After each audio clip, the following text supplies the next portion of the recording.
Quase Uma Traça e hoje você vai viajar comigo pelo maravilhoso mundo dos livros. Eu sou a Aninha e hoje no Quase Uma Traça a gente tem mais uma resenha leitora de um livro lido agora em julho de 2025. Eu estou falando do livro mais famoso e conhecido do grande escritor irlandês Samuel Beckett e seu icônico Esperando Godot. A leitora aqui do Quase Uma Traça é sempre sobre uma perspectiva particular e pessoal. É a minha experiência com a leitura do livro, é a minha experiência com o enredo, os personagens e a construção da história.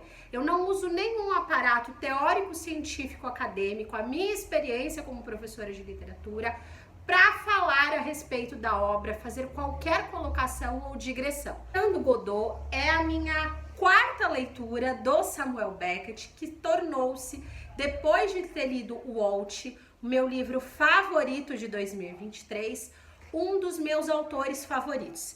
Infelizmente, o Samuel Beckett é um autor pouco conhecido no Brasil. A maior parte das suas obras ainda não foram traduzidas para a língua portuguesa e algumas, inclusive o Walt Murphy, foram traduzidas há pouquíssimo tempo. Entretanto, a gente tem uma exceção a essa produção, que é o seu livro, que na verdade é uma peça teatral mais famosa, Esperando Godot. Essa obra é tão conhecida no Brasil que pouco tempo depois do Samuel Beckett ter publicado isso em terras europeias, na França, onde ele vivia já, e foi encenada no Brasil ainda na década de 50. Essa peça é classificada dentro de um grupo um pouco controverso e que não é uma unanimidade entre os pesquisadores, que é chamado de teatro do absurdo. A gente pode olhar para outras peças e outros autores que utilizam os mesmos recursos que Beckett utiliza em Esperando Godot, que faz com que essas peças sejam classificadas como teatro do absurdo.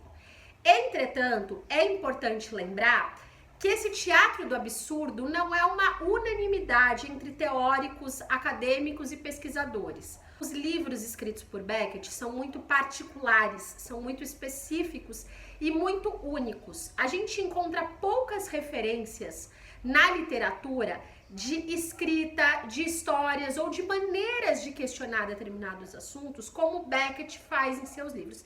E eu sei disso, gente, porque o meu primeiro contato com o Beckett não foi no seu livro mais famoso, que normalmente é a primeira obra que as pessoas leem dele, que é o Esperando Godot. Foi o Walt, que é um livro muito único, muito diferente, um pouquinho mais difícil de ler, mas que para mim é a exaltação de tudo que o Beckett faz aqui em Esperando Godot. Tudo que os elementos que a gente encontra estruturadores em Esperando Godot, como por exemplo, a repetição, o uso de uma linguagem confusa, a iniquidade da existência, a desesperança, a crítica social, a postura frente a impossibilidades de mudança, está ainda mais exaltado e presente em Walt e de uma maneira mais acessível em Murphy. Mas este livro aqui é bastante brilhante porque o Samuel Beckett escreveu Esperando Godot logo após a Segunda Guerra Mundial. Samuel Beckett era irlandês, mas ele foi tentar ajudar os aliados contra o eixo na Segunda Guerra Mundial e ele foi muito ativo, ele lutou diretamente durante esse período e ele acabou tendo que, inclusive, se esconder da Gestapo no interior da França, onde ele acaba por viver o resto da sua vida. Tanto é que este livro aqui já é escrito em francês. O Beckett é um daqueles poucos que escreve brilhantemente em dois idiomas. O inglês, que é seu idioma, e o francês, que torna-se uma língua que ele domina com a mesma qualidade e complexidade que o inglês. E aí, logo após terminar a Segunda Guerra Mundial, o Beckett escreve algumas das suas obras mais importantes, que é chamada de trilogia do pós-guerra, que constitui os livros Molloy, Malone Morre e O Inominável. E nessa leva vem junto Esperando Godot, que a maior parte dos críticos, assim como a trilogia do pós-guerra, coloca como uma das melhores representações críticas sociais e construções narrativas literárias a respeito da Segunda Guerra Mundial. Isso porque o pesar, a tristeza, a desolação, a desesperança que aqueles que vivenciaram a Segunda Guerra Mundial já com idade para criar lembranças tristes a respeito do conflito, a gente encontra nessas obras, tanto na trilogia do pós-guerra, que são essas obras que eu citei aqui, quanto em Esperando Godot. O que acontece é que provavelmente no Esperando Godot, isso se eleva-se à potência máxima que a gente pode encontrar na literatura. Primeiro que é uma peça de teatro, ou seja, é feito para ser encenado e assistido.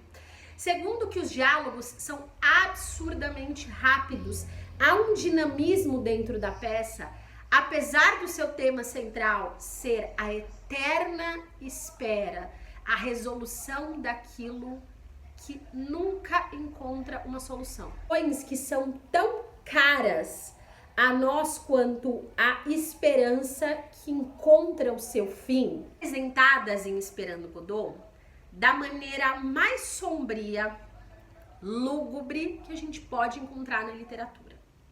E é claro que o fato de ser uma peça de teatro só potencializa essas emoções, reflexões humanas, já que nós temos basicamente diálogos, pessoas externalizando suas angústias mais profundas, pessoas trocando com outras num cenário inóspito, sem uma localização precisa, sem uma crítica contundente a uma determinada questão, situação ou pessoa que poderia fazer com que a gente tomasse uma atitude ou fizesse algo a respeito do que está acontecendo.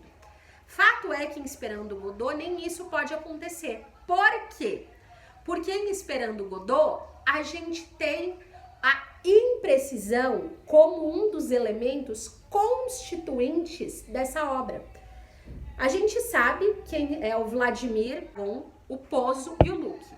Mas a gente não sabe qual o papel dessas pessoas na sociedade, exatamente como eles se conheceram, aonde eles estão, por que eles estão esperando Godot, quem é esse Godot, e se a história que está sendo contada trata-se de uma situação trata-se de uma situação real, em que você tem uma localidade imprecisa, mas ela existe, ou se trata de um sonho, de um delírio, de um devaneio pelo qual alguma dessas pessoas está passando. Então, como eu vou agir, como eu vou impedir, como eu vou mudar a situação, sendo que eu nem mesmo sei se a situação de fato está acontecendo. Apresentar um pouco de esperança para essas pessoas, se essa esperança não vai ter um lastro, um apoio para de fato acontecer. Eu não tenho onde argumentar e falar, parta daqui, chegue até esse lugar, vá até outro ponto, mude a sua maneira de observar, conte com outra pessoa, peça ajuda de outro, porque eu nem mesmo sei quem é que está delirando e quem é que está retratando uma parte da sua vida, uma parte da sua existência.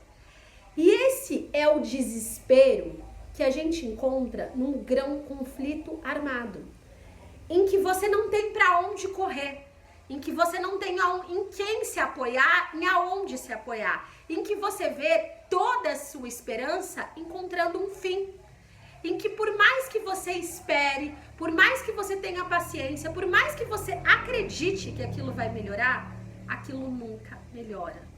Aquela situação não encontra um fim, ela parece uma tristeza, um sofrimento eterno. A eterna espera em Esperando Godot. O encontro que nunca se concretiza. Esses dois personagens, Vladimir e Estragon, estão em um local completamente impreciso, tratam-se de duas pessoas em situação de vulnerabilidade, que provavelmente estão em situação de rua, esperando pela ajuda que vai derivar desse encontro desse tal Godot, que a gente não sabe quem é, a gente nem sabe se existe de fato. E aí, nesse lugar em que eles estão esperando pelo Godot, eles acabam encontrando com os outros dois personagens que aparecem na peça, que é o Pozo You look, que é o look em inglês, como vocês estão imaginando. E eles acabam, o Vladimir e o Estragon, o Pose e o Luke, acabam interagindo um com o outro, mas mais problemas, mais questionamento, mais sofrimento deriva desse encontro. Essas duas pessoas não vêm como um ponto de alívio, de tranquilidade ou a luz no fim do túnel, literalmente usando essa expressão bastante popular. Elas vêm para mostrar que não importa que você esteja sozinho ou em dupla, esse sofrimento abarca todos os seres humanos. Assim como ocorreu durante a Segunda Guerra Mundial, que foi um conflito violento que atingiu toda e qualquer pessoa que estivesse no território onde esse conflito aconteceu diretamente e em territórios onde o conflito não se deu, afetadas diretamente também. O encontro entre Vladimir, Estragon, Pozo e Luke não é uma esperança que surge. O encontro entre esses 4 personagens nada mais é do que a afirmação de que a espera vai continuar acontecendo. Por quê? Se Luke e Pozo encontram o Estragon e o Vladimir, por que Godot não faz isso? Porque eles não conseguem encontrar Godot se conseguem encontrar pessoas que eles nem sabiam da existência. E que são pessoas também afetadas e atingidas diretamente por todo tipo de dor, sofrimento ou dificuldade de existência.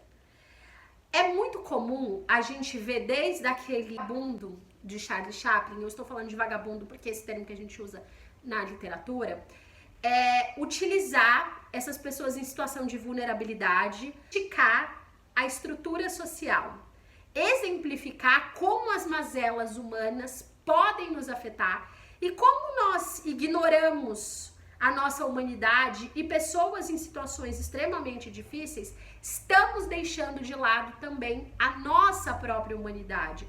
Estamos também afetando a nossa existência. Esperando Godot exemplifica muito a iniquidade da existência. Não há uma solução, não há uma resposta, não há uma esperança e as coisas não vão melhorar. O sofrimento só vai se aprofundar e você pode aqui encontrar subterfúgios, saídas através de uma conversa, de tentar trocar de sapato, tirar ou colocar a bota, refletir a respeito de algum legume que você está comendo, ou sobre o comportamento de uma outra dupla que você se encontra, que você acredita ser moralmente questionável e execrável.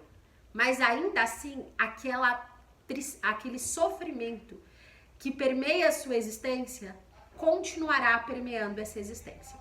Esperando Godot é um livro tranquilo de ser lido em termos de fluidez. Você vai ler esse livro provavelmente um dia.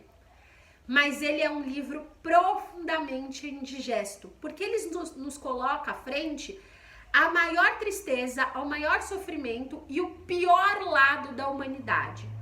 Tudo que de pior a gente pode fazer como comunidade, refletido na figura de pessoas que foram abandonadas à própria sorte e são tratadas como menos que humanos, indignos ou que não merecem qualquer atenção, cuidado, cautela ou mudança de estrutura para que essas pessoas saiam dessa situação tão tenebrosa. Foi a minha 4ª experiência com o Samuel Beckett. Eu gosto muito dos livros dele e todos eles são permeados sim por essa desesperança, a iniquidade da existência, por essa repetição constante. Aqui em Esperando Godot, vocês vão ver a fala "não há nada a fazer", que é a mais conhecida da obra, repetindo-se várias vezes. Vocês vão ver os personagens repetindo gestos, ações, comportamentos e pensamentos sem cessar, com o desejo e a ideia de mudar a sua condição, de mudar a sua realidade, mas que nada mais representa do que uma roda que começa e para sempre no mesmo ponto, não importa quanto essa repetição aconteça. E essa repetição é muito característica da obra beckettiana. Em Walt, a gente vê isso por páginas e páginas e páginas e páginas do livro. Em Murphy, a gente também encontra essa repetição.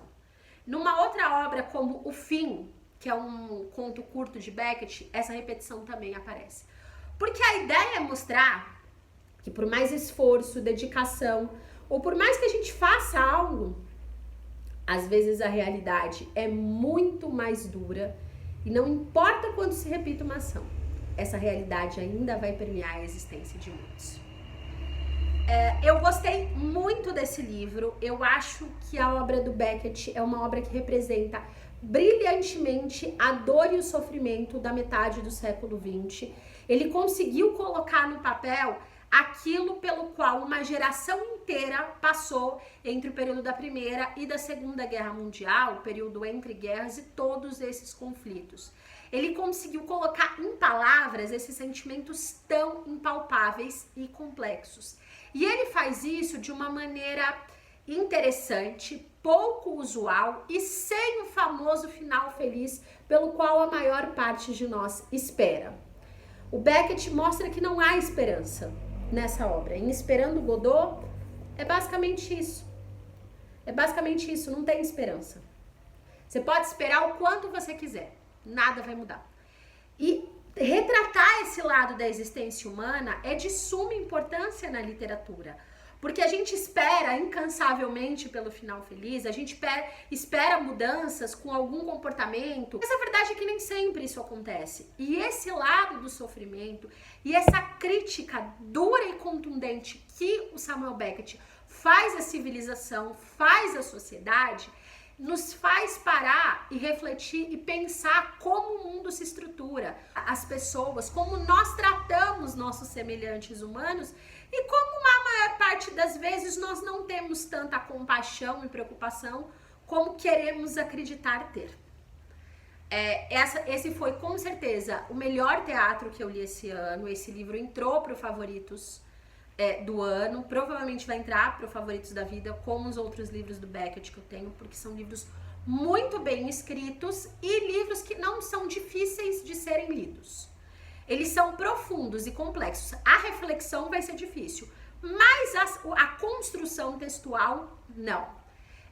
Esse livro já foi representado e encenado muitas vezes no Brasil e fora, tanto que vocês encontram aqui no YouTube uma quantidade enorme de vídeos com representações teatrais ou até com um filme criado em cima de Esperando Godot em línguas totalmente diversas. E essa peça já foi encenada em território brasileiro muitas vezes, então provavelmente não agora, mas mais pra frente vocês vão encontrar algum teatro apresentando Esperando Godot e vale muito a pena ver essa peça, não só ler o livro, mas ver esses diálogos encenados. Já leu Esperando Godot e teve uma experiência diferente ou semelhante? Deixa aqui nos comentários.